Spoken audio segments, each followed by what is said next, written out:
আজকের পাভলভের কথায় আমরা আলোচনা করব স্নায়ুকোষের গুণ ও ধর্ম এবং ব্রেন টাইপ সম্পর্কিত কিছু বিষয় নিয়ে। পাভলভ মানবীয় স্নায়ুকোষের শারীরবৃত্তিক প্রকৃতি, গুণ, ধর্ম, বৈশিষ্ট্য সম্পর্কে দুটি বিশেষ ধারণা আমাদের কাছে দিয়ে গেছেন। এর একটি ধারণা হলো স্নায়ুকোষের গুণ ও ধর্মর তিনটি প্রধান বৈশিষ্ট্য রয়েছে, যেমন শক্তি বা স্ট্রেংথ, উদ্দীপনা ও নিস্তেজনা প্রক্রিয়ার ভারসাম্য রক্ষা করা বা ব্যালেন্স, এবং ওই প্রক্রিয়ার গতিময়তা বা মোবিলিটি। আরেকটি ধারণা হলো মস্তিষ্কের চারটি প্রধান টাইপ রয়েছে, যথা কোলেরিক, স্যাঙ্গুইনাস, মেলাঙ্কোলিক, ফ্লেগমাটিক। সংক্ষেপে বললে এই চারটে টাইপের মধ্যে কোলেরিক হলো অতি উদ্দীপনা প্রবণ, যাকে পাভলভ বলতেন ইম্প্যাচুয়াস। স্যাঙ্গুইনাস হলো উচ্ছল ও প্রাণবন্ত। মেলাঙ্কোলিক হলো বিষণ্ণতা প্রবণ এবং ফ্লেগমাটিক হলো শান্ত ও শিষ্ট ধরনের। পাভলভের এই দুটি ধারণা ঘনিষ্ঠভাবে আন্তঃসম্পর্কিত এবং দ্বিতীয় টাইপের ধারণা তৈরি হয়েছে মস্তিষ্কের গুণধর্ম থেকে। তবে পাভলভ গবেষণাগারে শুরুতে টাইপের ধারণায় শ্রেণীবিভাগ ঘটান মস্তিষ্কের উদ্দীপনা ও নিস্তেজনা প্রক্রিয়ায় কেমনভাবে ভারসাম্য রক্ষিত হচ্ছে এর উপর ভিত্তি করে। এরপর তিনি স্নায়ুকোষের শক্তির কথা বললেন, ফলে এই ভারসাম্য রক্ষা করার বিষয়টি তখন গৌণ হয়ে দাঁড়ালো। আর একেবারে শেষে তিনি স্নায়ুকোষের মধ্যে উদ্দীপনা ও নিস্তেজনা প্রক্রিয়ার গতাগতের বিষয়ে গতিময়তার কথা বললেন। কিন্তু তিনি যতই এই সামগ্রিক বিষয়টিতে পরিবর্তন ঘটান না কেন, মস্তিষ্কের এই চারটি টাইপ তিনি শেষ অবধি বজায় রেখেছিলেন। কেন তিনি এই চারটি টাইপের কথা বারবার বলেছেন বা এর ওপর এই পরিমাণে আস্থা রেখেছিলেন, এই বিষয়টি ঠিক বোঝা যায় না। কারণ তিনি মস্তিষ্কের গুণ ও ধর্ম হিসেবে আমাদের কাছে যে বৈশিষ্ট্যের কথা বলেছেন, এর নানা ধরনের বিন্যাস সহযোগে অন্ততপক্ষে 24টি এমন ব্রেন টাইপ তৈরি হওয়া সম্ভব।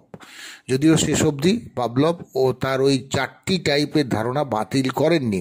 কখনো পাভলভ মানব মস্তিষ্কের দার্শনিক টাইপ ও শিল্পী টাইপ ইত্যাদিও বলেছেন, কিন্তু এই দুটি টাইপও শেষ বিচারে দেখা যাবে ওই প্রধান চারটি টাইপের মধ্যেই অন্তর্ভুক্ত হয়ে রয়েছে। আমরা জানি গ্রিক চিকিৎসক হিপোক্রেটিস বর্ণিত চারিত্রিক বৈশিষ্ট্যের প্রকৃতি বা টেম্পারামেন্ট থেকে যে চারটি হিউমারের কথা বলেছিলেন, পাভলভ এখান থেকে মস্তিষ্কের এই চারটি টাইপ সংযুক্ত করেছিলেন এবং এর ব্যাখ্যাও তিনি দিয়েছিলেন।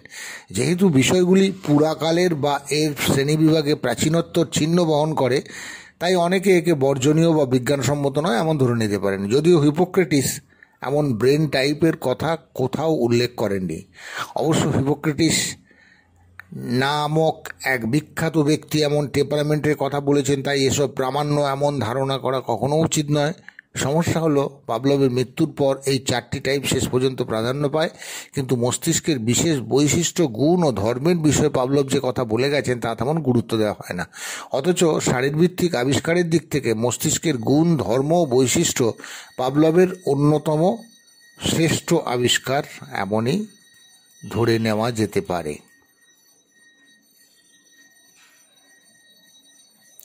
তবে পাভলভের মস্তিষ্কের এই ধরনের গুণ ও বৈশিষ্ট্যগুলোকে সুস্পষ্টভাবে চিহ্নিত করতে হলে এক প্রকার নিখুঁত পদ্ধতিতন্ত্রের দ্বারা এটি যাচাই করতে হবে। এই পদ্ধতি অত্যন্ত জটিল একটি প্রক্রিয়া এবং যথেষ্ট কঠিন ধরনের গবেষণা, কারণ শারীরবিজ্ঞানের নিয়মসূত্র মেনে নিয়ে এই গবেষণা পরিচালনা করতে হবে। যেমন মেজাজের এই চারটি টাইপ বা বৈশিষ্ট্য নির্দিষ্টভাবে ছোটদের মধ্যে খুঁজে পাওয়া সম্ভব নয়। এই বিষয়টি সম্ভব হবে যদি প্রাকৃতিক পরিবেশে দীর্ঘ সময়কাল পর্যবেক্ষণ করা যায় এবং এই সংক্রান্ত ইতিহাস নথিভুক্ত করা যায়, অথবা গবেষণাগারে একই প্রাণীদের নিয়ে দীর্ঘ সময়কাল পরীক্ষা নিরীক্ষা করা যায়। যদি এই চারটি মেজাজের বৈশিষ্ট্য ঐতিহ্যের খাতিরে বিচার করা যায়, তাহলে দেখা যাবে এদের শেষ অবধি পরীক্ষার দ্বারা যাচাই করে নেওয়া শক্ত, অর্থাৎ এদের বিশ্বস্ততা তত মজবুত নয়। যদি শুধুমাত্র মনোবিদ্যার পরিপ্রেক্ষিতে বিচার করা হয়, তাহলে চারটি ভিন্ন ভিন্ন বর্ণনাধর্মী ধরন হয়তো নির্দিষ্ট করা সম্ভব হয়, কিন্তু শারীরবিজ্ঞানের বিচারে দেখলে এদের সুস্পষ্ট প্রমাণ হাজির করা অসম্ভব হয়ে পড়ে। অথচ পাভলভের কাজের বিচারে শারীরবিজ্ঞানকে পাশে সরিয়ে রেখে কোনো ছদ্ম তত্ত্ব গড়ে তোলা সম্ভব নয়। এর দ্বারা মনোবিদ্যার উদ্দেশ্য সাধিত হবে না। এই ধরনের বিচার করলে দেখা যাবে আমাদের অনেক বেশি মস্তিষ্ক বা স্নায়ুকোষের গুণ ও ধর্মের ওপর নির্ভর করতে হবে। তাহলে আমাদের এখানে জানতে হবে স্নায়ুকোষের প্রাথমিক গুণ ও ধর্মগুলি কী, এদের মধ্যে ঠিক কী ধরনের আন্তঃসম্পর্ক রয়েছে, এই বৈশিষ্ট্যগুলির কত প্রকারের বিন্যাস হওয়া সম্ভব বা সাধারণত হয়ে থাকে। আজকের দিনে মস্তিষ্কের টাইপ বিচার বিবেচনা করতে হলে এই প্রশ্নগুলির উত্তর আমাদের পাওয়া জরুরি। স্বভাবত এই সমস্যার সমাধানের জন্য আমাদের পাভলভের ধারণা থেকেই ভাবনা চিন্তা শুরু করতে হবে, কিন্তু এর অর্থ এমন নয় যে পাভলভের পুরনো চিন্তাই এখানে পুনরাবৃত্তি করতে হবে, কারণ এরপর মস্তিষ্কের প্রাথমিক গুণ ও ধর্মের বিষয়ে আমাদের কাছে অনেক তথ্য জমা হয়ে রয়েছে। এখন এই তথ্যগুলিকে এই তত্ত্বের সঙ্গে মিলিয়ে আমাদের দেখা কর্তব্য। যেমন ধরা যাক, আমরা যদি গবেষণাগারে মস্তিষ্কের শক্তির বিষয়টি উদ্দীপনার বিপরীতে বিবেচনা করতে চাই, তাহলে আমরা দেখব এই ধরনের কয়েকটি অবস্থার সৃষ্টি হচ্ছে। যেমন 1, মস্তিষ্কের উপর্যুপরি উদ্দীপনা দেওয়া হলো এবং দেওয়ার পর দেখা হলো এই উদ্দীপনা কী পরিমাণে মস্তিষ্ক কোষগুলি সহ্য করতে পারছে এবং এর বিপরীতে কত তাড়াতাড়ি এদের নিস্তেজনা এসে যাচ্ছে, যা প্রান্তীয় অঞ্চলে ছড়িয়ে পড়ছে। 2, বাইরের উদ্দীপনা থাকা সত্ত্বেও নিস্তেজনা ছড়িয়ে পড়তে কোথাও বাধা পাচ্ছে। 3, উদ্দীপনা বিশেষ কিছু অঞ্চলে ঘনীভূত হচ্ছে এবং অন্য অংশগুলিতে নিস্তেজনা ছড়িয়ে পড়ায় উদ্দীপনা ছড়াতে পারছে না। 4, শক্তি নানা প্রকারে নানা মাত্রায় মস্তিষ্কের উপর আছড়ে পড়ছে। 5, দেখা যাচ্ছে দৃশ্যগত শ্রবণগতভাবে সংবেদনশীলতার হেরফের ঘটছে দুর্বল মস্তিষ্ক এবং সবল মস্তিষ্কের তফাৎ হওয়ার কারণে, অর্থাৎ মস্তিষ্ক দুর্বল হলে এর সংবেদনশীলতা বেশি হচ্ছে, তা কম উদ্দীপনা সহ্য করতে পারছে, তুলনায় মস্তিষ্ক সবল হলে বেশি উদ্দীপনা সহ্য করতে পারছে। এখানে প্রাথমিকভাবে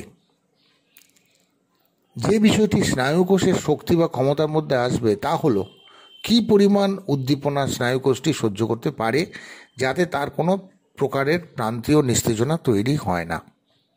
অন্যান্য গুণগুলি সব স্নায়ুকোষের একই প্রকারের হবে, অর্থাৎ কোনো তফাৎ থাকবে না, এমনই ধরে নেওয়া যায়। এরপর আমাদের দেখতে হবে শক্তি ব্যতি রেখে স্নায়ুকোষগুলিকে পরীক্ষা নিরীক্ষা করে আর এমন কী গুণ বা বৈশিষ্ট্য পাওয়া যাচ্ছে যাতে একের সঙ্গে অপরের তুলনা করা সম্ভব হচ্ছে না।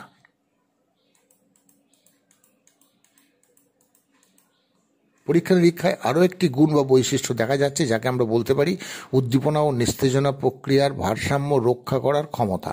এখানে এই বিষয়টির ওপরও কয়েকটি উপাদান খণ্ড ক্ষুদ্র করে পৃথক করা সম্ভব। যেমন 1, কী গতিতে স্নায়ুকোষগুলি বিভিন্ন অবস্থায় শর্তাধীন পরাবর্ত গঠন করতে সম্ভব। 2, ইতিবাচক ও নেতিবাচক উদ্দীপনা এরা কী গতিতে সাড়া দিতে সক্ষম, বিশেষত পরিবর্ত উদ্দীপনা হিসেবে এর তুলনা কিভাবে করা সম্ভব। 3, পুনঃশক্তি সঞ্চারিত না হলে কত দ্রুত শর্তাধীন পরাবর্ত নির্বাপিত হয়ে থাকে। 4, কত দ্রুত অনুসন্ধান পরাবর্ত অর্থাৎ ওরিয়েন্টিং রিফ্লেক্স নির্বাপিত হয়ে থাকে। 5, অনুসন্ধান পরাবর্তন মূল্য কী পরিমাণ রয়েছে। 6, শর্তাধীন নিস্তেজনা কী পরিমাণে সংগঠিত হয়ে থাকে। 7, শর্তাধীন পরাবর্ত বা যে কোনো ধরনের পরাবর্ত সংগঠিত হতে শেষ অবধি কত সময় ব্যয় হয়। 8, এই ব্যাপারগুলিতে কী ধরনের মস্তিষ্কের তড়িৎরেখ অর্থাৎ ইলেকট্রোএনসেফালোগ্রাফি ইইজি তৈরি হয়ে থাকে। পরীক্ষা নিরীক্ষা করে দেখা গেছে স্নায়ুকোষের শক্তির বিষয়টিকে তফাৎ করলে সব স্নায়ুকোষের কর্মপ্রক্রিয়ায় এই গুণ বা বৈশিষ্ট্যগুলির বিচার বিবেচনা একই প্রকারের হয়ে থাকে। তবে কাজ করতে গিয়ে দেখা যাচ্ছে স্নায়ুকোষের উদ্দীপনা ও নিস্তেজনা প্রক্রিয়ার ভারসাম্য রক্ষা করার যে ক্ষমতা, এটি সাধারণভাবে সত্য হলেও একে নির্ধারণ করা বেশ কঠিন কাজ, কারণ প্রায় সব ক্ষেত্রেই এই পরীক্ষা নিরীক্ষাগুলি অসম্পূর্ণ হয়ে থাকে বা তা নিঃশেষ হয় না। সাধারণভাবে স্নায়ুকোষের ভারসাম্য রক্ষার বিষয়টিকে বিচার করা হয় উদ্দীপনা ও নিস্তেজনা প্রক্রিয়ার শক্তির সমতা বিধান করার ওপর ভিত্তি করে। কেননা যখনই আমরা স্নায়ুকোষের শক্তির কথা বলি তখন আমরা বোঝাতে চাই উদ্দীপনা সহন করার শক্তির বিষয়টি, যদিও তা সঠিক নয়। পরিবর্তে নিস্তেজনা প্রক্রিয়া গড়ে তোলার যে শক্তি তা আমরা এখনও সঠিকভাবে বিচার বিবেচনা করে দেখিনি। এই ব্যাপারে আমরা যে ধারণা করে থাকি তা হলো কেমন করে জোরালো নিস্তেজনাধর্মী ধারাবাহিক প্রক্রিয়া স্নায়ুকোষগুলি সহ্য করে থাকে। এই ব্যাপারে সর্বাপেক্ষা উপযোগী পরীক্ষা নিরীক্ষা হলো কেমন করে বিভিন্ন ধরনের শক্তিশালী নিস্তেজনাধর্মী উদ্দীপনা পরপর প্রয়োগ করে স্নায়ুকোষের সহনশীলতা যাচাই করে নেওয়া সম্ভব হয়। এইভাবে পরপর অনেক কোটি জোরালো বিভিন্ন মাত্রার উদ্দীপনা ও নিস্তেজনা উপাদান স্নায়ুকোষের ওপর প্রয়োগ করে শর্তাধীন উদ্দীপনা তৈরি করে ও নির্বাপিত করে আমরা স্নায়ুকোষের ভারসাম্য রক্ষা করার ক্ষমতাও যাচাই করে নিতে পারি। এর দ্বারা পরিমাণগতভাবে স্নায়ুকোষগুলি কী ধরনের ফল প্রকাশ করছে এর তুলনামূলক আলোচনা করে আমরা এই ভারসাম্য রক্ষা করার বিষয়ে এক প্রকার ধারণা করে নিতে পারি।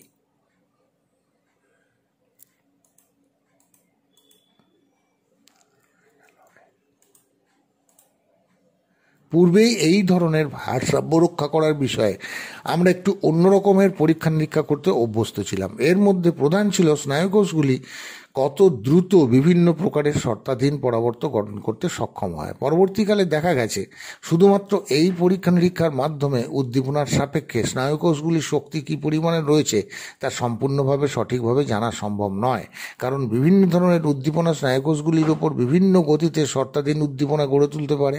এদের প্রভাবিত করার ক্ষমতা ভিন্ন ধরনের হওয়ার কারণে তাই এই ক্ষেত্রে শক্তির বিষয়টি তুলনামূলকভাবে পরিবর্তিত হয়ে অন্য ধরনের ফল প্রকাশ করতে পারে, কেননা এখানে শুধুমাত্র উদ্দীপনার শক্তি ছাড়াও অন্য আরও কিছু উপাদান এসে যাচ্ছে যা উদ্দীপনা ও নিস্তেজনা প্রক্রিয়ার ভারসাম্য রক্ষা করার ব্যাপারে সঠিক ফল জানাবে না। এইভাবে পরীক্ষা নিরীক্ষা থেকে আমরা জানতে পারছি স্নায়ুকোষগুলির উদ্দীপনার সহনশীলতার ক্ষমতা, যাকে স্নায়ুকোষের শক্তি বলা হচ্ছে, আমরা জানতে পারছি কেমন করে কী ক্ষমতায় উদ্দীপনা ও নিস্তেজনা প্রক্রিয়া গতায়ত করতে পারছে। তেমনি আমরা আরও একটি বিষয় এখানে জানতে পারছি, তা হলো কী গতিতে উদ্দীপনা ও নিস্তেজনা প্রক্রিয়া স্নায়ুকোষগুলির সঙ্গে যুক্ত হতে পারছে। একে বলা যেতে পারে স্নায়ুকোষগুলির বেগবত্তা বা ডাইনামিজম, যা থেকে অনুমান বা উপলব্ধি করতে পারি কী গতিতে স্নায়ুকোষগুলি পরপর বিভিন্ন ধরনের শর্তাধীন পরাবর্ত বা অস্থায়ী স্নায়ু সংযোগ গঠন করতে পারছে। একেও আমরা মস্তিষ্ক কোষের গুণ বা ধর্মজনিত বৈশিষ্ট্য আখ্যা দিতে পারি। তাহলে আমরা শুরুতে বলেছিলাম মস্তিষ্ক কোষের শক্তির ব্যাপারে। এখন দেখা যাচ্ছে এই দুটি ভাগে বিভক্ত হয়ে দুটি নতুন উপাদান সহকারে ধারণা হিসেবে আমাদের কাছে প্রকাশিত হচ্ছে। এর একটি পুরনো শক্তির বা স্ট্রেংথের বিষয়টি, যা দিয়ে মস্তিষ্ক কোষের সহনশীলতার পরিমাপ করা সম্ভব হয়, এবং অন্যটি হলো ডাইনামিজম, যাকে আমরা বলতে পারি উদ্যমশীলতা, বেগবত্তা বা প্রাণচঞ্চলতা। এই দুটি গুণ বা ধর্মকে উদ্দীপনা ও নিস্তেজনার নিরিখে পৃথকভাবে যাচাই করা উচিত। তাহলে যাকে আমরা ভারসাম্য রক্ষা করা বলছি, এর বিচার হওয়া উচিত মস্তিষ্ক কোষের এই ধরনের শক্তি ও বেগবত্তার পটপ্রেক্ষিতে।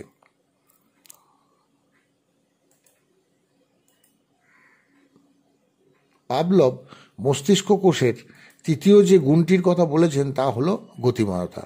এ প্রসঙ্গে বলা যায়, এ ব্যাপারে পূর্বে আমরা যে ধারণা করে নিয়েছিলাম তার বদল ঘটাতে হবে, কারণ এর মধ্যে গতির বিষয়টি রয়েছে। বিশেষত যে গতিতে উদ্দীপনা থেকে নিস্তেজনা এবং উল্টে নিস্তেজনা প্রক্রিয়া থেকে উদ্দীপনায় যাওয়া সম্ভব হচ্ছে, এর ফলে শর্তাধীন পরাবর্ত স্নায়ু সংযোগ গড়ে উঠছে এবং তা নির্বাপিত হচ্ছে। গতিময়তার সঙ্গে মস্তিষ্ক কোষে প্রাণচঞ্চলতার কারণে যা ঘটে এর অনেক সাদৃশ্য রয়েছে, কিন্তু সাময়িকভাবে হলেও গতিময়তার বাস্তবতা রয়েছে। কারণ কী গতিতে মস্তিষ্ক কোষ বিভিন্ন উদ্দীপনা থেকে নিস্তেজনায় যাচ্ছে বা এর উল্টোটা ঘটছে, এই বৈশিষ্ট্য আমাদের বিবেচনার মধ্যে আসবে।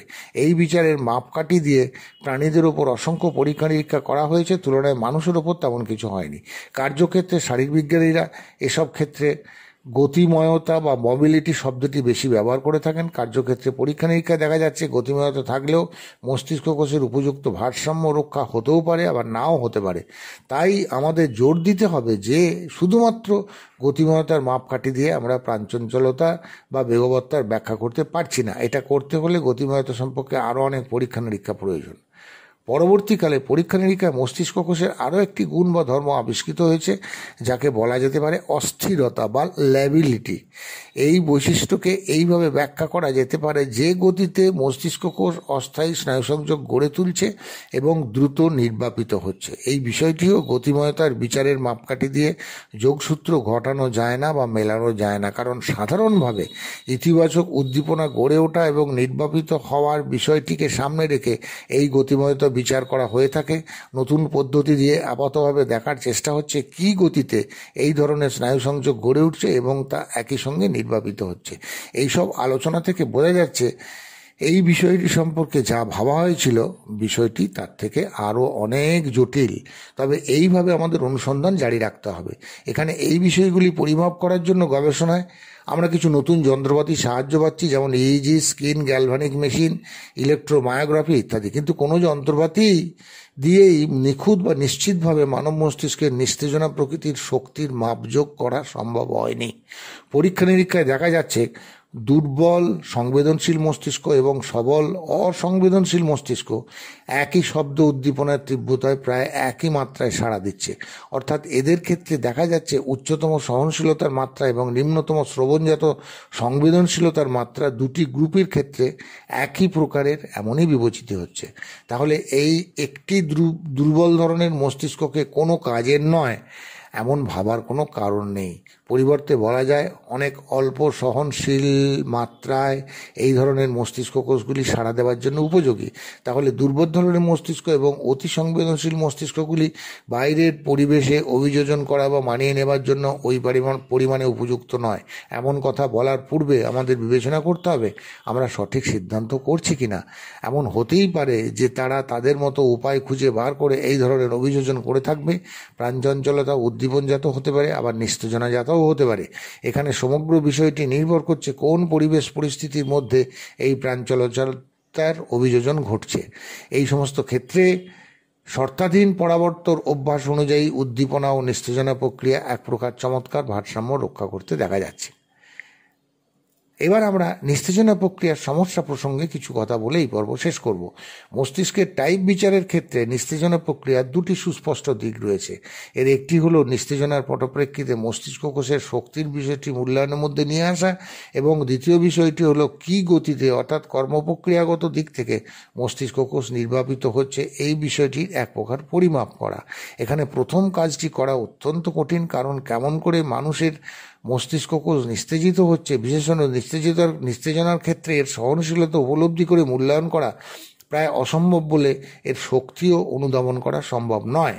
এই কারণে মানব মস্তিষ্কের নিস্তেজনা প্রক্রিয়ার শক্তি সম্পর্কে তেমন গবেষণাপত্র খুঁজে পাওয়া যাবে না, কারণ এই ক্ষেত্রে নিস্তেজনা প্রবণ মস্তিষ্ক কী ধরনের প্রভাব বিস্তার করছে তা জেনে ওঠা পরীক্ষা নিরীক্ষায় প্রায় অসম্ভব হয়ে পড়ে। এই সমস্ত অসংখ্য গবেষণাগুলি থেকে একটি সাধারণ প্রাথমিক সিদ্ধান্ত বেরিয়ে আসে যে মানব মস্তিষ্কে নিস্তেজনা টাইপ অনেক বেশি গুরুত্বপূর্ণ যে কোনো প্রকারের উদ্দীপনার ধরনের তুলনায়, এবং অধিকাংশ ক্ষেত্রে দেখা যায় মানব মস্তিষ্কে নিস্তেজনার ধরনই প্রাধান্য বিস্তার করে থাকে। এই বিষয়ে কুকুরদের মধ্যে পরীক্ষা নিরীক্ষা করে কেউ কেউ উদ্দীপনার ধরনকে প্রাধান্য বিস্তার করতে দেখেছেন, কিন্তু মানুষের ক্ষেত্রে নিস্তেজনা প্রবণতাই প্রাধান্য পেয়ে থাকে।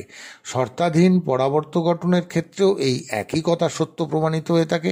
তবে এটাও ঠিক যে অনেক সময় উপলব্ধি করা সম্ভব হয় না উদ্দীপনা বা নিস্তেজনা কোন মস্তিষ্কের ধরন প্রাধান্য বিস্তার করে রয়েছে। তুলনায় দেখা যায় জন্মানোর পর স্থান, কাল, পাত্র, পরিবেশের সঙ্গে ক্রিয়া প্রতিক্রিয়ার কারণে গুরু মস্তিষ্কের এমন এক ক্ষমতা বিকশিত হয়ে থাকে যেখানে আবশ্যিকতা অনুযায়ী মস্তিষ্ক কোষকে নমনীয় করে তোলা সম্ভব হয়, যথাযথ অভিযোজন করা সম্ভব হয়।